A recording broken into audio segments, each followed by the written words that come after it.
Buddhist monk टोशिन हमेशा की तरह अपने शब्दों के ऊपर मरहम लगा ही रहे थे और ये यात्रा मुझे एक सुलझा और अच्छा इंसान बनाने की कोशिश कर रही थी। मुझे हर पल यही महसूस हो रहा था। हमारी बातों को कुछ लोग सुन रहे थे, जिनमें से एक आदमी उठकर मंक टोशिन के पास आया और हाथ जोड़ते हुए उनसे कहने लगा कि वो चाहता है कि मंक टोशिन उनके भी कुछ सवालों का जवाब दे, क्योंकि वो उनके साथ बैठे हुए सभी साथियों से बुरी तरह परेशान है और उनके मन की उलझनों को अगर इस समय कोई शांत कर सकता है तो वो सिर्फ और सिर्फ बुद्धिस्ट मंक टोशिन है।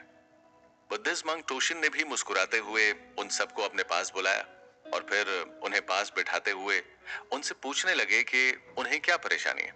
उनमें से एक ने बुद्धिस्ट मंक टोशिन के सामने बहुत ज्यादा हिचकिचाते हुए पूछा, आप तो सब कुछ जानते हैं। आप जैसा ज्ञानी हमें शायद ही कभी दोबारा मिले। इसीलिए हमारे प्रश्नों का, हमारे सवालों का जवाब दीजिए। हमने देखा कि आपने किस तरह एक छोटे से बच्चे की खामोशी को भी पढ़ लिया और फिर जीवन में आगे बढ़ने की बात सिखाई। मैं आपसे ये जानना चाहता था कि क्या ऐसा हो सकता है कि हम बिना डरे या फिर बिना मन में कोई बुरे विचार लिए आगे बढ़ सकते हैं। आपने बताया कि वो बच्चा एकाग्र चित्त होकर अपने मन को अपने लक्ष्य पर लगाए हुए था, लेकिन उस बच्चे के पास कोई चिंता या फिर जीवन की कोई जिम्मेदारी नहीं थी। शायद इसीलिए उसका मन इतना शांत था। लेकिन हम, जिन्होंने दुनिया का अनुभव किया है और दुनिया में फंसे हुए हैं, हम अपने मन को कैसे संभालें कि हम अपने लक्ष्य तक पहुंच सकें? मार्गदर्शन करिए गुरुजी। देखो, अगर तुम अपने मन को शांत करना चाहते हो और अपने मन को शक्तिशाली बनाना चाहते हो, तो मैं तुम्हें एक बात बताता हूं। हमारा मन दुनिया का सबसे बड़ा और शक्तिशाली यंत्र है। खुद को सबसे सफल और सबसे शक्तिशाली बनाने के लिए अगर आपने अपने मन की शक्ति को पहचान लिया, इसका मतलब है कि आपने पूरी दुनिया पर जीत हासिल कर ली है। सबसे पहले तो हमें यह समझना होगा कि मन की शक्ति क्या है। मान लीजिए आप किसी काम में बहुत ज्यादा माहिर हैं। इसका मतलब तो यही हुआ ना कि आपने उस काम में अपने तन मन को पूरी तरह से लगा दिया था और आपने उस काम को पूरी तरह से सीख कर उसमें जीत हासिल कर ली। ठीक इसी तरह से अगर आपको गुस्सा आता है तो इसका मतलब यही है कि आपने अपने गुस्से की शक्ति पर सबसे ज्यादा काम किया है और अब वो गुस्से की शक्ति इतनी ज्यादा बढ़ गई है कि वो आपके नियंत्रण से भी बाहर जा रही है। इसी तरह से अपने मन में चल रहे बुरे विचारों पर अपने अच्छे विचारों की जीत को हासिल कीजिए। अपने गुस्से की जगह अपने आप पर प्यार को जाहिर करें और उससे भी कहीं ज्यादा अपने मन की शक्ति को इतना ज्यादा बढ़ा दीजिए कि छोटे मोटे डरों, चिंताओं और मुसीबतों से घबराए नहीं, बल्कि पूरी मजबूती के साथ सारे हालात का सामना करें। मन की शक्ति बहुत बड़ी है। तुम अपने मन में जो भी ठानो कि भले वो किसी का अच्छा हो या किसी का बुरा, किसी के लिए दुश्मनी हो, दोस्ती हो, कोई रिश्ता हो या फिर दुनिया के कठिन से कठिन काम को करके उस पर विजय हासिल करनी हो, तुम्हारे मन की शक्ति तुम्हें हमेशा जीत का रास्ता दिखाएगी। लेकिन इसके लिए खुद पर काम करना होगा और अपने मन को नियंत्रण में लाना होगा।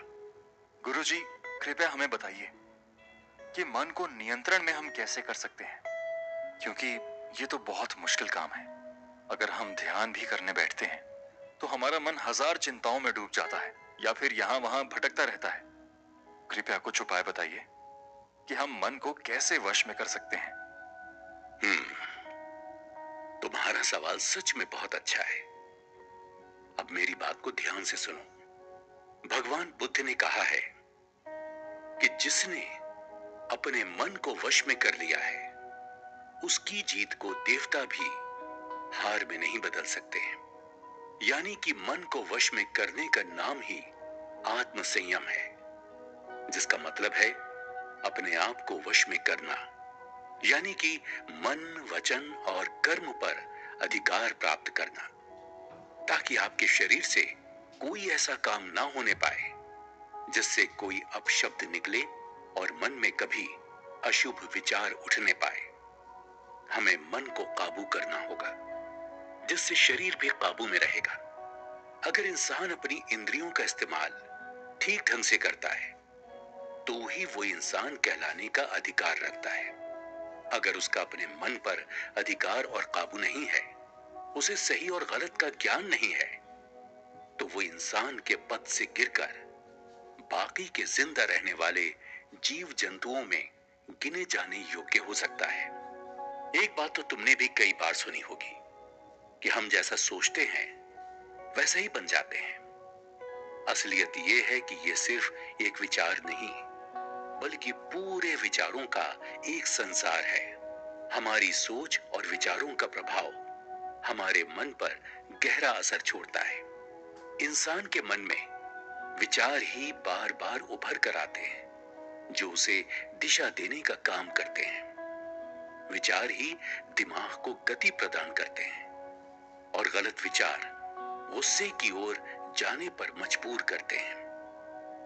यह हमारी भूल है कि हम सोचते हैं कि हमारे शब्दों की कोई शक्ति नहीं है। लेकिन संसार में जो भी हुआ, जो भी हो रहा है और जो भी होगा, सब हमारे कर्म के प्रभाव से हुआ है। और अब जो हो सकता है और आगे जो होगा, वो कर्म की शक्ति से ही होगा।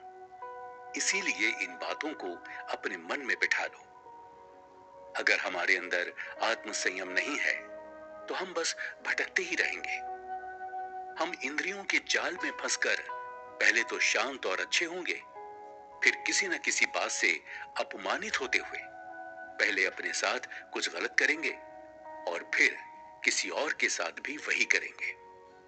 इसलिए अगर इस बुराई से बचना हो तो अपनी दिशा को भलाई की ओर मोड़ देना चाहिए। अगर आप जीतना ही चाहते हैं तो सबसे पहले आत्म संयम की आदत डाल लीजिए, क्योंकि संयम का मतलब ही है अपनी बिखरी हुई शक्तियों को एक दिशा देना। लेकिन गुरुजी, आत्म संयम किसे कहते हैं? मान लीजिए जिस काम को नहीं करना है और जब उसे ही करने के लिए मन आकर्षित हो रहा हो कि हमें यह काम करना चाहिए, जैसे कोई बुरा काम, तो आप उसे पूरी कोशिश करके रोकने के लिए मन बना लें। उसे ही आत्म संयम कहते हैं। संयम का मतलब है जब तमाम आकर्षणों की ओर जाने के लिए हमारा मन हमारे चाहने से ही आसानी के साथ रुक जाए। इसे ही मन पर काबू पाना कहते हैं। मंग टोशिन की बात को सुनकर मुझे भी एक बात याद आ गई, और साथ ही मैंने भी उन लोगों को आसान भाषा में समझाते हुए उनसे कहा, हाँ गुरुजी सही कह रहे हैं। जैसे कि गांधी जी ने कहा था कि अनुशासन और बलिदान के बिना मुक्ति की आशा की ही नहीं जा सकती। लेकिन यह बात भी सच है कि लोग अक्सर गुस्से में विवेक को खोकर तुरंत अपने आत्म संयम को गुस्से में खो देते हैं। यह सच है कि समय बीतने के साथ लोगों के आत्म संयम में भारी कमी आई है। हाँ, सही कहा। लेकिन यह भी सच है कि शुरुआत में आत्म संयम का रास्ता थोड़ा कठिन लगता है। यानी कि मन को वश में करने का नाम ही आत्म संयम है। इंसान को मिली हुई शक्तियों को निश्चित दिशा देना संयम कहलाता है। और जब तुम ये कर लोगे तो तुम्हारा मन शांत हो जाएगा। बुद्धिस्ट मंक टोशिन की बातों से बैठे सभी लोगों का मन शांत हो गया था।